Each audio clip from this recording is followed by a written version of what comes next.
If you're listening to this podcast right now and you honestly say that that's your excuse, like honestly, like you're full of shit. Like you are, like you have time and you know it. Like, and if you don't have time, then I think you need to reevaluate where your time is being spent, because fitness has been put on such this pedestal that if we don't have 3 hours in the gym, we just shouldn't do it. It's like, no, dude, you could do a 30-minute walk. You could go do 300, reps of 100 push-ups, 100 sit-ups, 100 squats. Like you could get in your fitness in 15 to 30 minutes. Like it's not a big deal. And if you do that consistently, day in and day out, and you prioritize it, you're gonna win. I would advise parents in the CrossFit space to like relax a little bit. I think that we get so hung up on us going to the gym, doing all this crazy snatching, rope climbing, whatever, and we want our children to go do all those things. And the reality is you can expose them to it, let them come into the gym, let them have fun, let them make it into a play. It's play, it's activity, it's movement. But we don't need our kids to be doing AMRAPs and EMOMs and forcing them into these things. I think that playing real sports is the key. I think that the gym is just an outlet to play. And I think that if you create that culture, that's where I think you're winning at. And I don't think I think you get to be really careful as a parent in the CrossFit space in particular, not to force fitness onto them, but instead encourage movement, encourage play. That's the way to look at it. Fitness can happen everywhere in your life. You could do things all the time. And I think adults fall in this category too, where I'm raising my hand. I've fallen in this category where I dedicated my life for a decade into becoming really good in the gym to get better at in the gym. And that was okay because I was competing professionally in the sport of CrossFit, but you got to remind yourself that like the gym is supposed to be a tool to help you for everything else you want to go do, to regularly play new sports. And that same thing applies for the kids. They should be moving, they should be jumping the trampoline, they should be playing with their friends, they should be doing group sports. And the gym should be a way to round out their athleticism of things they're not getting from their sports. Like for example, for my son, as an perfect example, he doesn't get strength training in his sports. So we'll do a little bit of that. But it's just a way to round out everything else he's already doing, playing with other kids. Welcome to the Best Hour of Your Day podcast. This is your host, Felix, and in this podcast, I am interviewing CrossFitters and experts from around the world. Jason, it's so much fun to have you on the show. Is it your first experience in a German podcast, or have you ever done a German podcast before? No, I've done German. Yeah, I mean, not obviously not in the language because I couldn't understand a damn thing. But yeah, no, I've definitely been on different German podcasts and excited to be here for sure. That's pretty cool. I mean, the German CrossFit community isn't as big as the American one, but we still have a lot of CrossFitters who do it for like 10 years plus. So most of the people, they should know who you are. So you don't really start at the beginning. But for this show, my personal interest is in the topic of fitness, especially when it comes to raising kids. And you're like posting a lot of content about your own children, about your own training with your kids. And your content has changed a lot from being like very competitive. So I saw like 10 years ago, you had only pictures of you and videos of you throwing around big weights. And now you lift weights with your kids, which is pretty cool to watch. And I really want to talk with you today about how you see this whole field of raising your kids with the topic of fitness, the importance of fitness in the education of kids, and especially how you as a parent has to be like, I would say you have to be fit in order to function well as a parent. Well, I mean, I definitely think you have to be fit to, I think that if you're not physically fit, it's hard to be mentally fit and to be able to protect and provide for your family. So I think that your physical fitness, especially for a dad, is absolutely imperative. And I think that, if you're having a bunch of problems in your life, the first thing you should do is start and exercise. And that should be like the first step, because I think that once you start exercising, you'll start developing a ton of like positive self-talk, mindset tools. There's so many things that will come from that. Not only you're going to feel better, right? Not only from like the endorphins that are released and all that kind of stuff, but more so what happens in between the years. So I think that no matter what you have going on in your life, if you're struggling, the first step is to exercise. Obviously, it doesn't solve all your problems, but at least it gives you a leg up. And I think that as a dad, as a husband, it's really important. We have this tagline, and it's not even a tagline, it's a way of life at Train Hard. So I own and operate brick and mortar gyms underneath the NCFIT umbrella. I also have an online community primarily for men that's about training so that we can protect and provide. And that's underneath the Train Hard umbrella. And for me, it's like when I think about protect, I think about running. I think about jumping. I think about lifting. I think about being there for my kids. That if something, like for example, your 3-month-old, when your child starts to walk or crawl or run, you need to be physically capable enough to go and grab them if they're going into a place of danger. That's really important. And if you don't have the physical fitness, you can't do that. But also, you want to be able to provide, not only financially, like if you show up and you're working out, you're going to be able to show up at work better. You're going to show up for others better. You're going to provide better relationships, all of that stuff. But also just experiences. If you're not fit enough, you can't go do cool stuff with your kids. That sucks. And so that's what I think about is like fitness is a cornerstone of my life. So I can protect, run, jump, climb, lift, and fight if needed. And then also provide, which is, all the cool things I want to go do with my kids. Like I just got scuba certified with my son, all that kind of stuff. And showcasing that for the kids, I think is important. It's like my wife works out in the garage every day with her group of friends. My children see fitness as a part of a lifestyle and they need to sweat once a day. That's, I think, the key. So for you and me as a gym owner, it's pretty easy to stay fit and have our children be able to run around and lift some weights. But for a lot of people with very busy schedules, I think it's a lot more complicated to make fitness like a real lifestyle and to incorporate it into their day. So do you have any tips for someone who's really struggling with everything he has to do, how to incorporate fitness in their day-to-day life? I mean, I think it's kind of a cop-out, especially like for a guy. I'll talk specifically for men. I think it's a cop-out if a guy says, I don't have time to work out. I really do. Like, let's be honest, man. Like, if you're listening to this podcast right now and you honestly say that that's your excuse, like, honestly, like, you're full of shit. Like, you are. Like, you have time and you know it. You know it. Like, and if you don't have time, then I think you need to reevaluate where your time is being spent, because fitness has been put on such this pedestal that if we don't have 3 hours in the gym, we just shouldn't do it. It's like, no, dude, you could do a 30-minute walk. You could go do 300, reps of 100 push-ups, 100 sit-ups, 100 squats. Like, you could get in your fitness in 15 to 30 minutes. Like, it's not a big deal. And if you do that consistently day in and day out and you prioritize it, you're going to win. Like, for example, if you're a guy out there who thinks you're too busy, go to sleep 30 minutes early, wake up 30 minutes earlier, and get in some bodyweight exercises like squats, push-ups, and sit-ups, and you're going to be winning. And you don't need to do much, especially for guys. Like, we are blessed as men that if you're out of shape as a guy, dude, you can get in good shape pretty fast. It's a little bit tougher, from my experience with some women. But for guys, especially if you used to be in good shape, dude, you can get back in shape really fast. So don't kid yourself that you don't have time. You do have time. You just can't put it on such a big pedestal. So I know a lot of parents who are fit, but don't really make fitness fun for their children. They go to the CrossFit box, but they keep their kids on their iPads and stuff like that. So how do I, as a parent, make it easy for my children to being engaged in physical activities? Well, I think the rule in our house is just sweat once a day. I don't care if you swim, do this. And, I think there's been I actually think in the CrossFit space, it's actually been pretty, I would advise parents in the CrossFit space to relax a little bit. I think that we get so hung up on us going to the gym, doing all this crazy snatching, rope climbing, whatever. And we want our children to go do all those things. And the reality is you can expose them to it. Let them come into the gym, let them have fun, let them make it into a play. It's play. It's activity, it's movement. But we don't need our kids to be doing AMRAPs and EMOMs and forcing them into these things. I think that playing real sports is the key. I think that the gym is just an outlet to play. And I think that if you create that culture, that's where I think you're winning at. And I don't think I think you get to be really careful as a parent in the CrossFit space in particular, not to force fitness onto them, but instead encourage movement, encourage play. That's the way to look at it. But it's very, very slippery slope, right?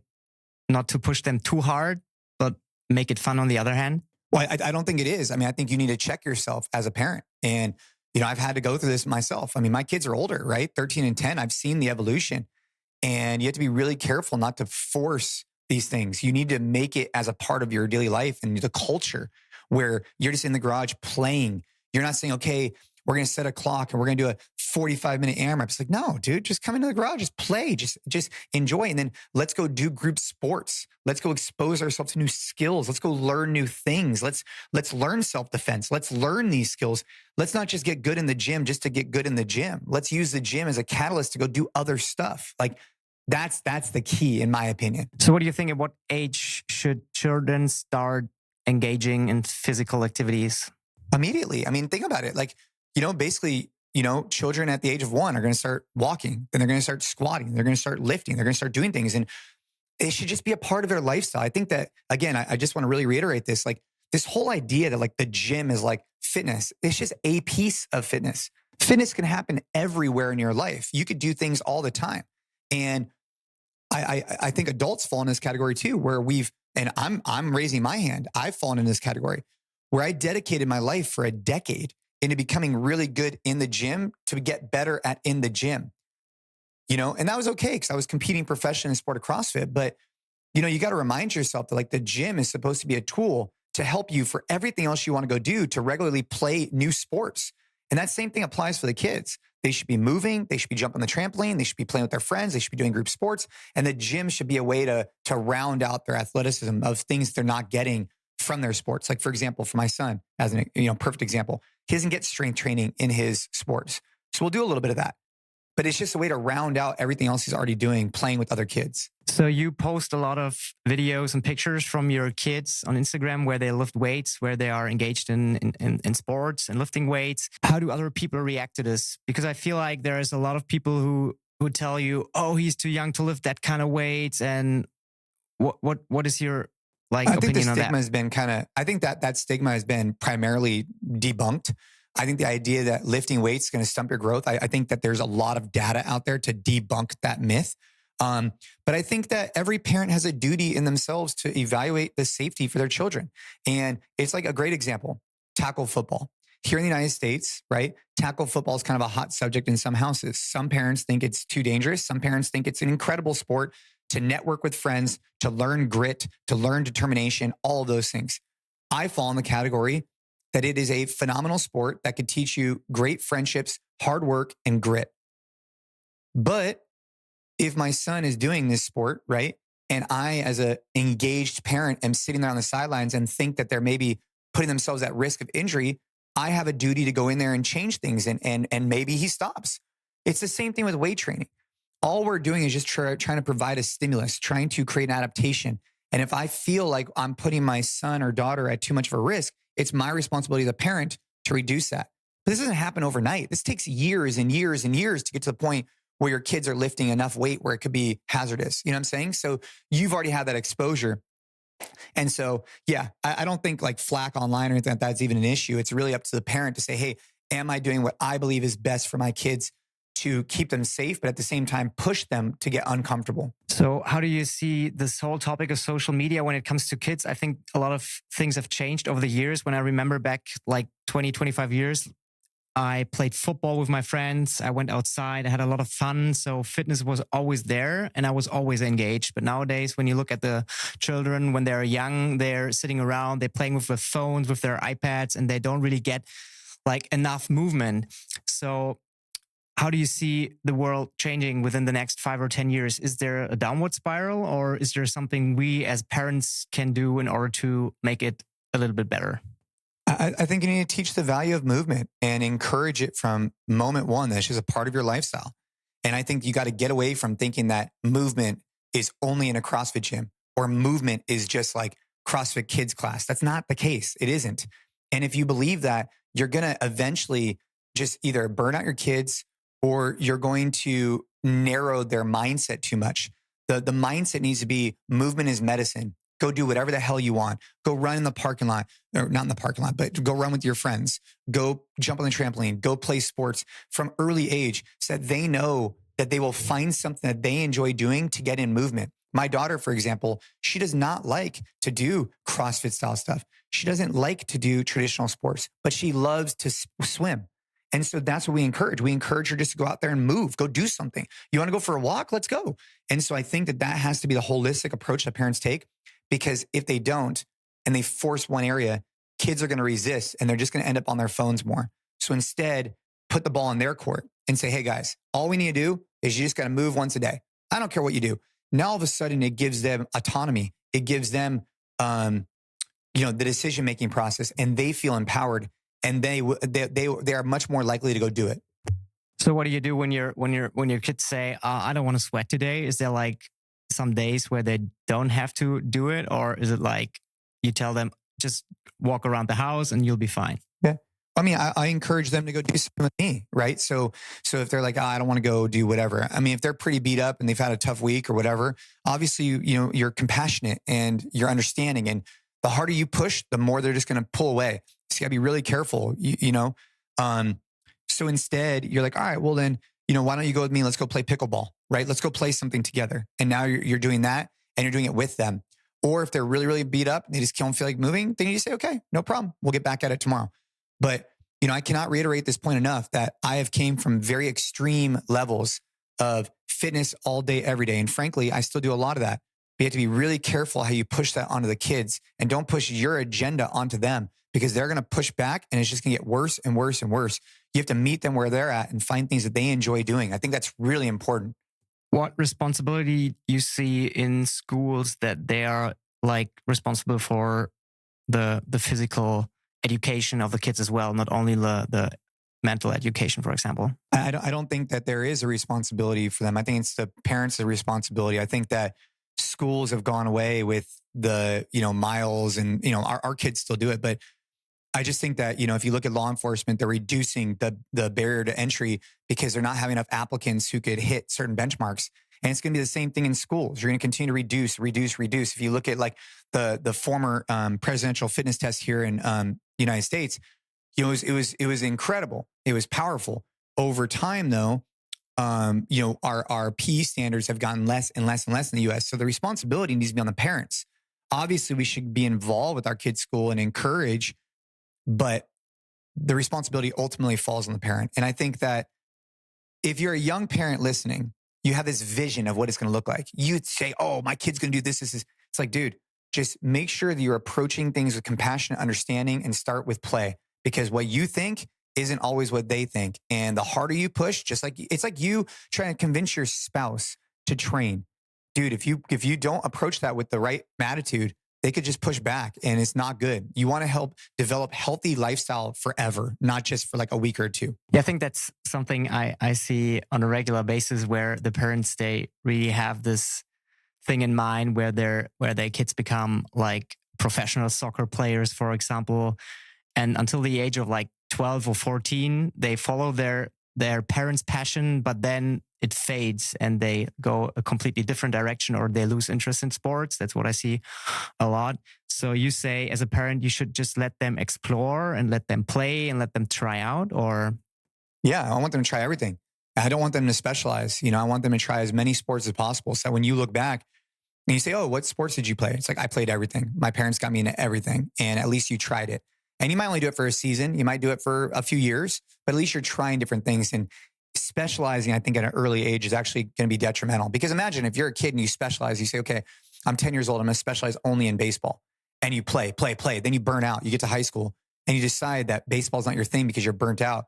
Well, now you have no sports that you could pursue because you haven't been doing anything else. Instead, if you're diversifying and trying different things, not only are you acquiring a bunch of different skills, but now you're also able to, if one thing burns out, you could always get to another one. So I think that's important. So let's shift the conversation a little bit from the kids' perspective more to like the older population, because a lot of people who train in my CrossFit box, they're like 50 or 60 years plus.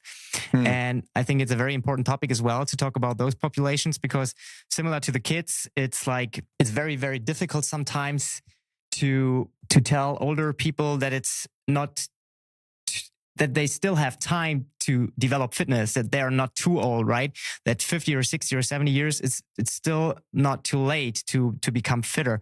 What are your thoughts on that? Yeah, I mean, I could count countless people that are fitter at 60 than they were at 50. I mean, it's like, I mean, we've had thousands and thousands of people coming through our gyms over the years, and I can name, I mean, so many. I mean, I think, if you're 50 or 60, you have so much more room in the tank than you realize, but you just have to take your time and you got to lift loads. You have to lift weights of some type. And you have to remind yourself that like, you're not a 20-year-old kid. You are 50, you are 60, you need the recovery, but you got to keep the engine moving. You cannot let your momentum hit zero. You got to keep it going. Because what other option do you have, especially for dads? If you're a 50-year-old dad right now listening and you got young kids, you have a responsibility to them to be in the best shape of your life as you get older and older and older, because your kids are going to demand that from you. You know, I'm almost 40. I'm 39. And so I had kids relatively young, right? To have 10 and a 13-year-old. But like, I know plenty of people that are in their 50s that have kids the same age. And these kids require energy, especially at younger ages. And it's your duty to have that for them because you signed up to have kids, right? You signed up for it. And so you need to also then back it up with action in the gym. And, you know, an hour a day, 3-4 days a week, you'll be doing plenty good. Especially when your kids become, or they get kids. So you're a grandpa, for example, or grandma. In that age, it's even more important to stay fit, right? Yeah, dude. I mean, my grandparents go and do stuff with the kids. It's cool. It's awesome, right? You want to be able to do that. And that's a vision forever. Like, you never want your fitness to inhibit what you want or need to do. Like, imagine on a vacation 20 years from now, you're 70 years old and you have your grandkids with you and they want to go on a hike and you say no because you physically feel like you can't do that. It's like, fuck, that sucks. We could not have that happen if we continue to train. It's not that big of a task. It isn't. It's not like we're asking you to go lift thousands of pounds. We're just saying that you can have the functionality to be able to go do daily tasks without being limited by your fitness. So to sum it up, it sounds pretty easy, right? Just on a regular basis, do some movement and you'll be fine. Yeah, that's it.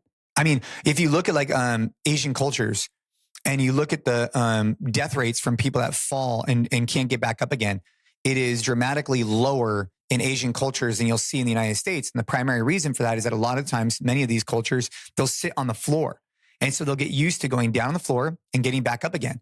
But when you lose that mobility, when you lose that ability, you're screwed. If you fall, you can't get back up again. And so if we could teach ourselves to sit on the floor, to stand back up, to lay on the floor, sit back up, to do a drop on the floor like a burpee and get back up. These are foundational movements that we need to require everybody to do for all the days of their life. And I think that we've done a bad job in the fitness space putting all these things on a pedestal that they're like these impossible feats, and they're not. They just take, dedicated time for consistency over periods of years, and you're going to be crushing it. Yeah, I think that's very important, that it doesn't always have to be like a very hard workout. It doesn't always have to be very complicated. It can be like this simple kind of stuff. When you just practice it on a regular basis, when you walk the stairs instead of taking the elevator, for example, that's the way you do it. That's it. So, especially for me as a young father, I'm really looking forward for the development of my kid, because I follow a lot of your content and it looks like so much fun when you can engage together with your kids in physical activities. It doesn't matter if it's lifting weights or running around or just having fun. And it's what I preach in my CrossFit box, that in order to be able to do that kind of stuff, even at the age of like 70, you have to do something. And I think you do it, you live by example, you do what you say you do. You don't only tell it. Like you're a role model, like a real role model for me, especially. I follow your content for over 10 years and it's such an inspiration. And by the way, you're like one of the first persons that I listened to podcast to. So you're one of the reasons, you and Ben Bergeron, you're one of the reasons why I started podcasting in the beginning, to be very honest. Oh, thank you so much, man. Yeah, I mean, look, I like to think that whether you meet me on the street or you meet me on a podcast, you meet me on a YouTube video, or however you meet me, I am who I am and I'm consistent. And for me, it's like trying to build fitness into my lifestyle. And fitness for me has changed. 10, 20 years ago, I'm trying to be the fittest on earth. Now I just want to be the most fit, capable dad I could be. And that involves, learning new skills like jujitsu and diving into that and like shooting sports and endless other ones that I want to go pursue, because I just want to be as fit and as capable as I can for as long as I can. And that's evolved. And I imagine this will evolve for you too, as a dad. Right now, you're thinking one thing. As your kids get older, it's going to change. You're going to want to learn the skills that they're interested in. Like my son's super interested in baseball. So I want to be able to learn those skills. And then you're going to be like, dude, I want to be able to protect my family better. So you might want to pursue some form of martial art or combat. And it just evolves over the years. And that's okay. Like, dude, it's okay if your fitness journey evolves. Frankly, it has to. If you're doing the exact same thing you were 10 years ago, you're not the same person you were 10 years ago. So of course your fitness journey is going to change. Yeah. And that's that's okay. That's pretty much okay. So you don't have to do the same stuff over and over again. And it's okay to change, and it's okay to like be very competitive now, and in 5 years not so competitive anymore, and maybe you found another sport. It's not even okay. It's almost a requirement of life. And I think I've just reminded myself of that lately. Is like, it's okay that I no longer have an interest to compete in the sport of fitness. That's okay. It's mandatory, because I am no longer 25 years old with, like I've evolved, right? And as you evolve and you progress in your life, your fitness progresses with it, or at least should. And if you're trying to do the exact same thing you were doing 10, 15 years ago, you got to ask yourself, am I doing it because like I'm reliving the glory days, or because this is actually something I want to do, like for me? And it's okay to change those goals. Like, even for CrossFit gym owners, if you're a gym owner out there and your journey has evolved, that's okay. That's a good thing. You're not the same person you were when you opened the gym. You're different now. And you probably have more compassion and understanding than you did when you opened the gym, for sure. That's so true. I mean, I'm doing that for almost 10 years now, and you do it for longer. So much things have changed over the time, and there's so much evolution, not only in the personal life, but also in the professional life. And I'm really excited for my future with my kid, and I really, really hope to see a lot of content from you and your kids, because it's very inspiring, and it really is very cool stuff. So keep on doing that, please. And Jason, I hope you enjoyed this conversation as much as I did. And it's very cool that you share it with our German community. And it's very cool to see what you, as you get older, are still able to do, and still be able to lift some heavy weights, shoot some guns, and do some crazy stuff with your kids. And that pretty much summarizes it. Yes. And I hope we talk soon. Okay. Sounds good. Thanks for having me.